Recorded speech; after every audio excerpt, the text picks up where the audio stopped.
Anthony Hannigan. Welcome back to musicmoose.org. We're learning the mandolin here in these sessions. Hope you're having a great time. I'm having a really good time bringing all this stuff to you here at the Music Moose Studios. And we've been kind of talking about left-hand positioning, chords and technique and all that stuff. And you're kind of maybe wondering how this is all going to help you out.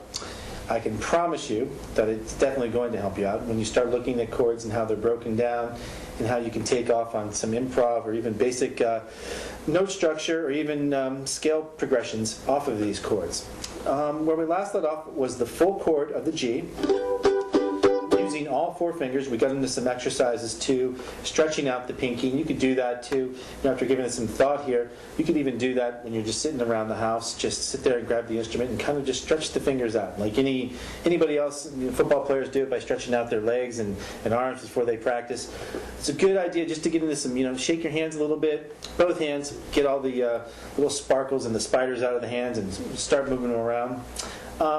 The one thing I want to get into also with these chords, they don't have to be such a tight regime as just being like the 2-finger or the 3-finger or the full chords too. Each one of them, I think we left off last time by stating, looking how we have this right here.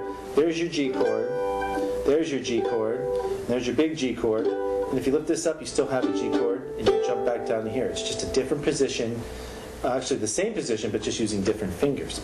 Now the one thing I like to do too is a lot of times on the kickoffs, especially in a bluegrass or a country tune, they'll base a kickoff around these chords. And you can do double stops. There's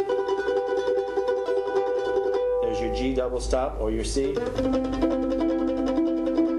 if that works for C and I move down 2, I'm going to have D, back to a G. But now here's something really also pretty cool. You jump down here, there's your 2-finger G. Here's a distant cousin of the 2-finger G. It's also a 2-finger G. It's using the 5th fret on the A string and the 3rd fret on the E string. Sometimes if you want a little bit more strength here in the index finger and the middle finger, just to use those.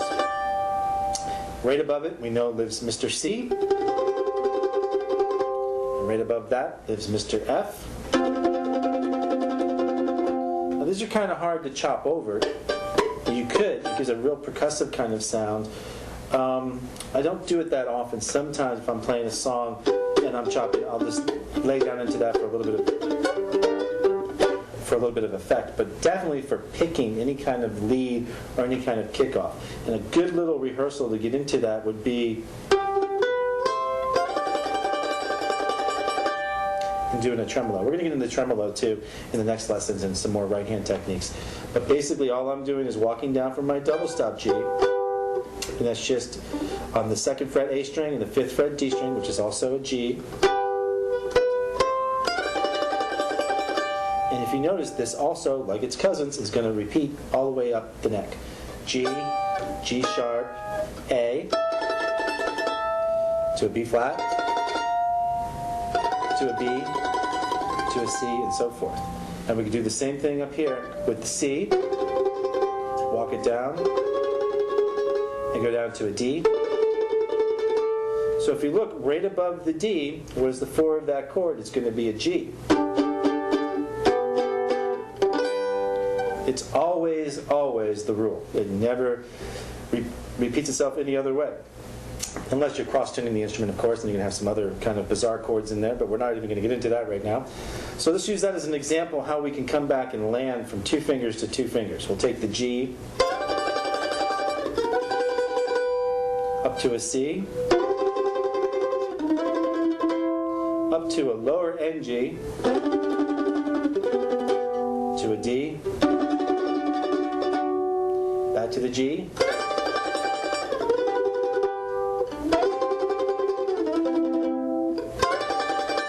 Now what's really cool about this too, when I talked about that double stop, and it's usually the rule of thumb here, or the rule of hand I should say, is if you take your G, what lives above it every single time is the 4 chord, and that's going to be your C.